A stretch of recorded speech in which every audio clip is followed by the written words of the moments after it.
నమస్తే. Welcome to Suman TV. ఉదయం లేచిన వెంటనే కాలు నేలపైన పెట్టగానే చాలా పెయిన్ అనేది ఫీల్ అవుతుంటారు చాలామంది. మొదట్లో దాన్ని చాలా క్యాజువల్‌గా తీసుకున్నా కూడా రాను రాను నడవడానికి కూడా చాలా కష్టమైపోతూ ఉంటుంది. సో, వయసు మీద పడుతున్న వాళ్ళు కావచ్చు, ఒబేస్‌గా ఉండేవాళ్ళు కావచ్చు, లేదంటే మహిళల్లో యూజ్ చేసేటువంటి చెప్పుల వల్ల కావచ్చు.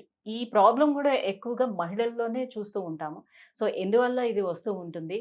హీల్ పెయిన్‌కి కారణాలు అండ్ దీన్ని ఏ రకంగా రెక్టిఫై చేసుకోవచ్చు? ఎలాంటి ట్రీట్మెంట్స్ మనకు అందుబాటులో ఉన్నాయి? ఈ విషయాలన్నీ అడిగి తెలుసుకుందాం. మనతో పాటు ఉన్నారు డాక్టర్ ఉదయ్ కే రెడ్డి గారు. Joint replacement and robotic surgeon from legacy hospital Madhapur 100 feet road. Hello sir. Hello అండి.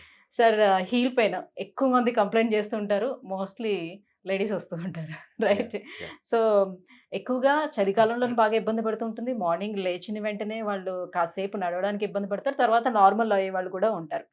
కొద్ది రోజులకి ఆ పెయిన్ తట్టుకోలేని వాళ్ళు గూడా ఉంటారు. ఎందుకొస్తుంది ఈ హీల్ పెయిన్? ప్లాంటర్ ఫ్యాసైటిస్ అసలు అంటే ఏంటి? ఎందుకొస్తది? ప్లాంటర్ ఫిషియటిస్ అంటే ఫస్ట్ ఆఫ్ ఆల్ దాని ఇటియాలజీ అంటే దాని స్ట్రక్చర్ ఏంటని చెప్తాను. ఓకే. హ్మ్.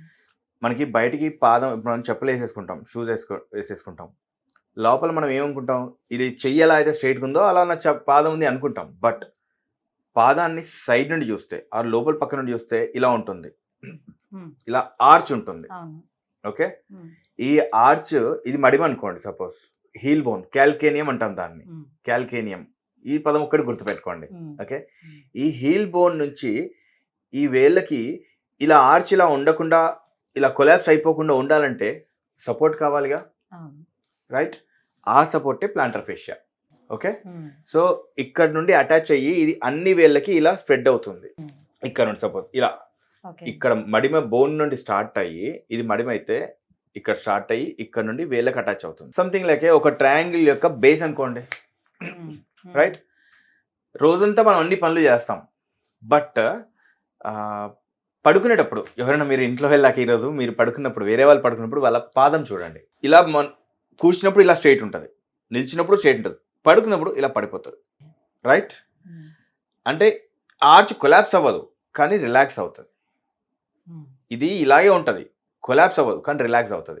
ఈ ఫేషియా అనేది రిలాక్స్ అవుతది.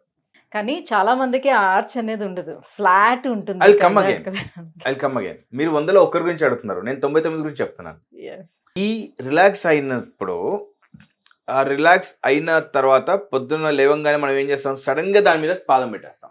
లోడ్ ఏస్తాం. లోడ్ ఎయ్యంగానే సడెన్‌గా స్ట్రెచ్ అవుతది అది. ఈ ఫేషియా మళ్ళీ సడెన్‌గా టోన్ అప్ తీసుకుంటది. ఓకే. ఇది స్ట్రెయిట్ అయిపోయి దీన్ని లాగేస్తది. Sudden stretch basically. Early morning పడంగానే బరువు పడి స్ట్రెచ్ వస్తుంది. ఆ స్ట్రెచ్ వల్ల పెయిన్ వస్తుంది. అంటే ఎర్లీ మార్నింగ్ పెయిన్ ఎందుకు వస్తుందని చెప్తున్నా. అసలు ఇది ఎందుకు వస్తుంది అంటే firstly thyroids deficiencies, vitamin D deficiencies, B12 deficiencies, overloading అంటే ఎక్కువసేపు నిల్చొని ఉండే professions. Example teachers, bus conductors, surgeons. Okay. Even I had that. Okay. Long back. Hard footwear వేసుకునే వాళ్ళు, హీల్ వేసుకునే వాళ్ళు కొన్నిసార్లు, అండ్ అలవాటు లేకుండా సడన్గా వెళ్ళేసి పాదంతోని చేసే స్పోర్ట్స్ ఆడేసే వాళ్ళు. అంటే ఫుట్వేర్ ప్రాపర్గా లేకుండా స్పోర్ట్స్ ఆడేయడం, సడన్గా వెళ్ళేసి లెగ్తో సంబంధించిన గేమ్స్ ఆడేయడం, ఫుట్బాల్స్, ఇవన్నీ స్పోర్ట్స్, రన్నింగ్, జంపింగ్స్, సడన్ జంపర్స్లో కూడా ఈ ఫేషియా అనేది స్ట్రెచ్ అవుతుంది. స్ట్రెచ్ వల్ల పెయిన్ వస్తుంది. ఈవెన్చువల్లీ ఏమవుతుందంటే అది స్ట్రెచ్ అయ్యి ఈ క్యాల్కేనియం అని ఇందాక బోన్ చెప్పాను కదా, హీల్ బోన్, అక్కడ ఒక స్పర్ ఫామ్ అవుతుంది. అంటే బోన్ లాగా పెరిగిపోతుంది. పుల్ బేసికలీ ఇది పుల్ పడుతుంది కదా, పుల్ పడి ట్రాక్షన్, దీన్ని ట్రాక్షన్ ఎపిఫైసైటిస్ అని అంటాము. సో అక్కడ చిన్న బోన్ ఫామ్ అయిపోయి ఆ బోన్ ఏం చేస్తుంది మళ్ళీ దీన్ని గుచ్చుతానే ఉంటుంది. So cycle repeats. దానివల్ల this is a long standing scenario. ఇప్పుడు 2 కాళ్ళకి వస్తుందా? వస్తే లేకపోతే ఏదో ఒక కాలుకి రావచ్చని? Usually 30 to 40% of the times it's bilateral. ఒక 30 to 40% జనాలకి 2 పక్కలు వస్తుంది. సో మరి ఇది తగ్గించుకోవడానికి ఫుట్వేర్ ఏమైనా చేంజ్ చేసుకోవచ్చా? ఆ ఆర్చ్ ని మెయింటైన్ చేసుకునే ఫుట్వేర్స్ ఎట్లా? అంతవరకు యూజువల్ వెళ్ళాల్సిన అవసరం ఉండదు. మరి ఇనిషియల్ డేస్ లోనే వచ్చేస్తే అసలు కస్టమైజ్ ఫుట్వేర్ మీరు అనింది దాని వరకు వెళ్ళాల్సిన అవసరమే లేదు. ఇనిషియల్ గానే దాన్ని ప్రాపర్ ఫిజియో చేసుకుంటూ హార్డ్ ఫుట్వేర్ అవాయిడ్ చేసుకుంటూ పొద్దున్న లేవగానే ఫిజియోథెరపీ ఉంటుంది, ప్లాస్మా ఫిషర్ స్ట్రెచింగ్ అంటాం, లేదంటే గోరువెచ్చని నీళ్ళలో పాదం పెట్టేసి వేళ్ళు పాదం రెండు పొద్దున్న ఒక 10 నిమిషాలు మళ్ళీ సాయంత్రం ఒక 5 నిమిషాలు ఆడిచ్చామంటే 50% ఆఫ్ ద కేసెస్ తగ్గుతాయి. అయితే ఇదంతా జనాలు ఏం చేస్తారంటే 2 రోజులు చేస్తారండి, 3వ రోజు తగ్గింది కదా అని వదిలేస్తారు. నో, అదే mistake. You should do it for at least 2 to 3 weeks. ఆటిలతో కూడా తగ్గకపోతే ఓకే ప్లాస్మా థెరపీ హెల్ప్ అవుతుంది, ఈటిల్కి ప్లాస్మా థెరపీ హెల్ప్ అవుతుంది. మేబీ ఒక 1 షాట్ 2 షాట్స్ పడతాయి, కొందరికి 3 షాట్స్ పడతాయి, కొందరికి 50% తగ్గుతుంది, కొందరికి 25% తగ్గుతుంది, కొందరికి 90% తగ్గుతుంది. నెవర్ నో, బట్ ఎంతో కొంత హెల్ప్ ఇస్తుంది. అయితే ఓన్లీ ప్లాస్మా థెరపీ తీసుకొని నేను పరిగెట్టేస్తా అంటే నో. అది చేసినా కూడా మళ్ళీ ఫిజియో చేయాలి. Plasma is an addition, it's not the treatment, it's only an addition.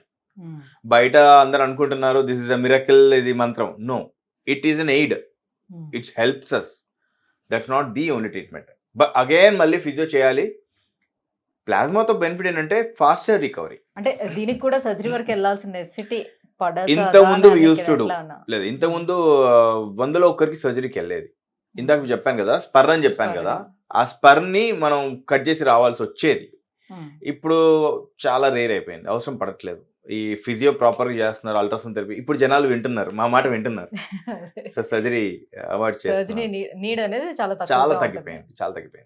So pain అనేది సార్ ఇప్పుడు ఫ్లాట్ ఫీట్ ఉండే వాళ్ళు, సో వాళ్ళకి ఏంటి సొల్యూషన్? అంటే తొందరగా వాళ్ళకి రావడానికి ఛాన్స్ ఎక్కువగా ఉంటుందా? వాళ్ళలో ఓన్లీ ప్లాంటార్ ఫేషియటిసే కాదండి, యాంకిల్ లో పక్కన ఉన్న చిన్న చిన్న లిగమెంట్స్ కూడా ఇంజురీస్ అవుతూ ఉంటాయి. వాళ్ళ బేసికలీ అనాటమీ డిస్టార్టెడ్ ఉంటుంది, ఈ ఆర్చ్ ఉండదు. సో ఇంటర్ టార్సల్ కనెక్షన్స్ ఉంటాయి కదా, అంటే basically bone to bone connections ఉంటాయి కదా, they are already under strain. కాకపోతే వాళ్ళలో ఉన్న బెనిఫిట్ కూడా వాళ్ళకు ఉంది. ఫ్లాట్ ఫుట్ అనగానే అందరూ ఒక ప్రాబ్లం అని ఫిక్స్ అయిపోతారు. They can be good runners, వాళ్ళలో స్వింగ్ యాక్షన్ ఎక్కువ ఉంటుంది, they can be good runners also. Once treatment తీసుకున్న తర్వాత ఇది రాకుండా ఉండడానికి ఛాన్స్ ఏమైనా ఉంటుందా? అలా ఏం లేదు, ఎప్పుడైనా సరే మన లైఫ్ స్టైల్ బట్టి అది రికరెంట్ గా రావడానికి కూడా ఉంటుందా? అంటే ఏజ్ గ్రూప్ కూడా వైస్ గా చూసుకునేటప్పుడు కూడా this is 50% of the cases లో సెల్ఫ్ లిమిటింగ్ ఉంటుంది. చాలా మంది ఇది నాకు ఉంది అంటే నా లైఫ్ పర్మనెంట్ అని ఫిక్స్ అనుకుంటారు. No, it's not that. ఒక్కొక్కసారి 50% ఆఫ్ ద కేసెస్ లో ఇది సెల్ఫ్ లిమిటింగ్, సడన్ గా అదే తగ్గిపోతుంది. వి డోంట్ ఈవెన్ నో ఎందుకు తగ్గిందో కూడా అర్థం కాదు, తగ్గిపోతుంది, మళ్ళీ ఫ్లేర్ అప్ అవుతుంది. Because the root cause is persisting. మీరు మళ్ళీ అయ్యే హీల్, హై హీల్ లేదంటే హార్డ్ ఫుట్ వేర్ వేసారనుకోండి, మళ్ళీ లోడింగ్, మళ్ళీ పెయిన్. వార్మప్ లేకుండా, టో మూమెంట్ లేకుండా డైరెక్ట్ జంపింగ్ ఇచ్చేసారు, మళ్ళీ పెయిన్. ప్రతి హాఫ్ అన్ అవర్ ఒక పొజిషన్ ఉంటుంది కదా, సపోజ్ మీరు హాఫ్ అన్ అవర్ నిల్చున్నారు, 30 seconds కూర్చోండి, దానికి రెస్ట్ ఇవ్వండి, it will take the load again. మళ్ళీ నిల్చోండి, నో ప్రాబ్లం. హాఫ్ అన్ అవర్కి ఒకసారి పొజిషన్ మారుస్తూ ఉంటే యూ విల్ బి కంఫర్టబుల్. ఇది చిన్న చిట్కా, బస్ కండక్టర్స్ కి చాలా హెల్ప్ అవుతుంది. మోడలింగ్ చేస్తున్న వాళ్ళలో ఎక్కువగా చూడొచ్చు అంటారు. హీల్స్ అండి, modelling is not just about height అని వాళ్ళు రియలైజ్ అవ్వాలి. అంటే వాళ్ళు వేసేది కూడా పాయింట్ హీల్ కదా, వేసుకొని ఇచ్చేస్తాం కదా, అలాంటప్పుడు డెఫినెట్ గా వాళ్ళలో హై హీల్స్ ఇది ఒకటే కాదు, రెట్రో క్యాల్కినల్ బర్సైటిస్ అనేది కూడా స్టార్ట్ అవుతుంది.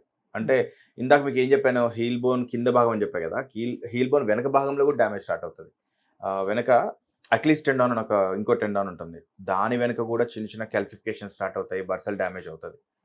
Heel is never a good thing. If you are really keen about heel, go with a flat heel. That is at least గుడ్డి కన్నా మెల్ల మేలు. ఓకే, మీ నోటి నుంచి ఒక సామెత కూడా వచ్చింది, తెలుగు సామెత. Thank you sir, thank you so much. So మడమ నొప్పులు రావడానికి రీజన్స్ అండ్ ఎంత ఈజీగా దాన్ని తగ్గించుకునే అవకాశం ఉంది, దాన్ని లేట్ చేయకుండా దానికి ట్రీట్మెంట్ తీసుకుంటే ఈజీగా తగ్గిపోతుందని కూడా తెలియజేశారు. Thank you so much.